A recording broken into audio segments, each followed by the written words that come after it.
नमस्कार, आप देख रहे हैं जेएन न्यूज और मैं हूं आपके साथ हर्षिता। एसआईआर विशेष गहन पुनरीक्षण की प्रक्रिया को लेकर मसूरी महिला कांग्रेस ने सवाल उठाते हुए इसे जनता के लिए परेशानी का कारण बताया। मंगलवार को प्रेस वार्ता में महिला कांग्रेस अध्यक्ष जसबीर कौर ने आरोप लगाया कि कई लोगों को बिना उचित जांच के नोटिस भेजे जा रहे हैं और नोटिस में आपत्ति के स्पष्ट कारण भी दर्ज नहीं है।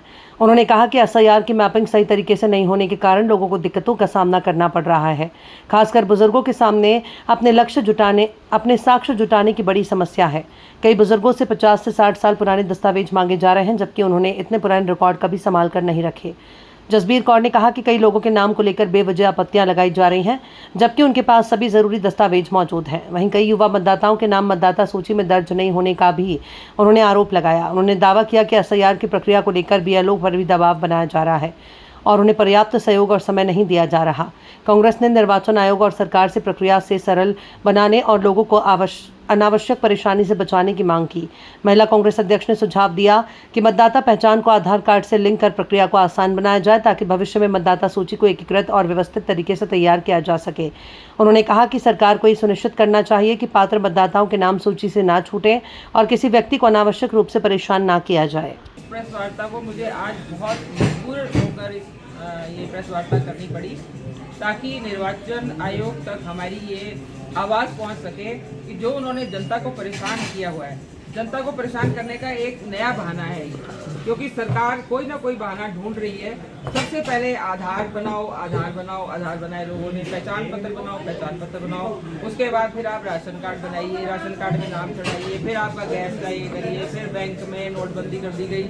अब जो है पूरे देश की जनता को ये इससे परेशान कर दिया गया है। ये जो आजकल एसआईआर चल रहा है, इसमें लोगों के अंदर एक ऐसे भय का माहौल बन चुका है कि लोग डर रहे हैं कि हमारा इस देश से, इस राज्य से, शहर से नाम कट जाएगा हमारी वोटर लिस्ट से, अगर हमने पेपर ना दिए। परंतु आपको एसआईआर करने से पहले जितने भी यहाँ के बीएलओ है और जितने भी आपके अधिकारी हैं, इनको एक ट्रेनिंग देनी चाहिए थी कि आप जो ये जनता के बीच में जा रहे हैं, जनता को कागज दे रहे हैं, जनता को इसका समाधान भी बताइए। उसके बाद सबसे पहले तो इन्होंने मैपिंग करी। मैपिंग में ठीक है जी, मैपिंग में आपने बीएलओ ऐसे ही भेज दिए जैसे कि कहीं भी लोगों के बीच में चले जाओ, फॉर्म लेके वो मैपिंग करके आ गए। आधी अधूरी मैपिंग हुई, किसी जगह कोई गया ही नहीं बीएलओ। कई लोग परेशान होकर आ रहे हैं कि मैडम हमें तो कोई नोटिस नहीं आया, हमें पता ही नहीं है और हमारे पास तो कोई बीएलओ आया नहीं। और वो बीएलओ ने जैसे जैसे मैपिंग हो गई, मैपिंग होने के बाद लोगों को लगा कि ठीक है जी हमारा नाम अब वोटर लिस्ट में आ जाए। नहीं, उसके बाद दूसरा ड्रामा ये आ गया, ये नोटिस भेज दिए गए घर घर। ये हर आदमी को एक नोटिस भेजा जा रहा है जिसके अंदर कि ऐसे लिखा हुआ है कि कोई कारण ही नहीं है। मैंने अभी आपको दिखाया कि उसमें कोई कारण नहीं है। ऐसे कुछ नोटिस हैं जिसके अंदर कारण ही नहीं है। ये देखिए, ये नोटिस है, इसके अंदर आप देखिए, ये लिखा हुआ है निर्वाचक नामावली क्या है, ये रजिस्ट्रेड अधिकारी द्वारा दिए जाने वाला अन्य कारण। अब इसके नीचे तो कोई कारण ही नहीं है।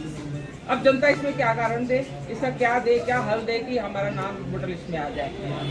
किसी कारण में ऐसे कारण दिए गए हैं जिनका कोई हल नहीं है।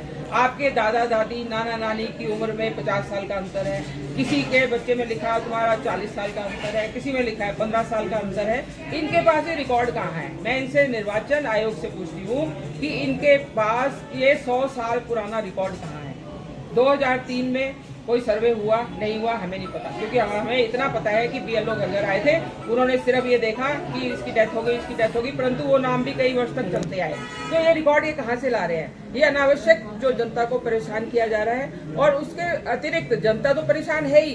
जब जनता बीएलओ के पास जाती है, बीएलओ की भी ट्रेंड नहीं है, वो किसी में कह रहा है आप आधार लगा दो, किसी में कह रहा है 10th का सर्टिफिकेट लगा दो, किसी में पासपोर्ट लगा दो।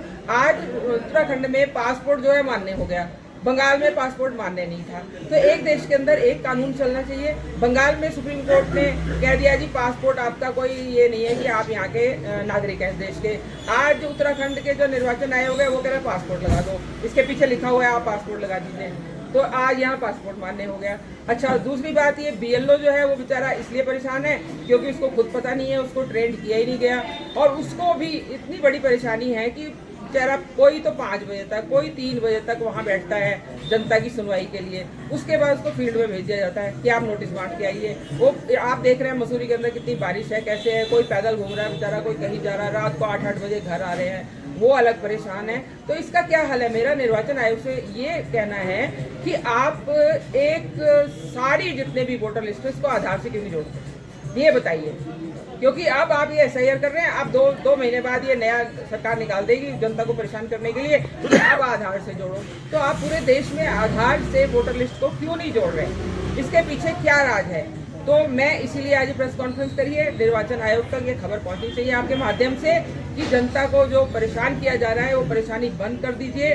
जनता के अंदर एक भय का माहौल है, जनता डर रही है कि हमारा नाम, हमारा राशन कार्ड कट जाएगा, लिस्ट में नहीं आया, हमने SIR नहीं किया तो हमारा आधार भी कट जाएगा, हमारा राशन कार्ड, हमारा आयुष्मान कार्ड, हमारी सारी सुविधाएं जो है वो जो है इससे कट जाएंगी। तो जनता डर रही है। अब ठीक है, आपके पास हमारे देश में बाहर के देशों के बहुत लोग रहते हैं, बांग्लादेश के रहते हैं, नेपाल के रहते हैं, ठीक है, वो पेपर नहीं दे पा रहे तो ठीक है, आप उनका नाम काट दीजिए, परंतु जो इस देश के वासी हैं उनको आप क्यों डरा रहे हैं और उनसे ऐसे उल्टे सीधे आप उनको नोटिस भेज रहे हैं? ढंग से नोटिस भेजिए। जब आपके द्वारा प्रत्येक वर्ष वोटर ID कार्ड बनाए जाते हैं, 18 साल के बच्चा जब होता है उसका वोटर ID कार्ड बनता है, उसकी एक लिस्ट बन गई, तो अब आप ये गलती किसकी है?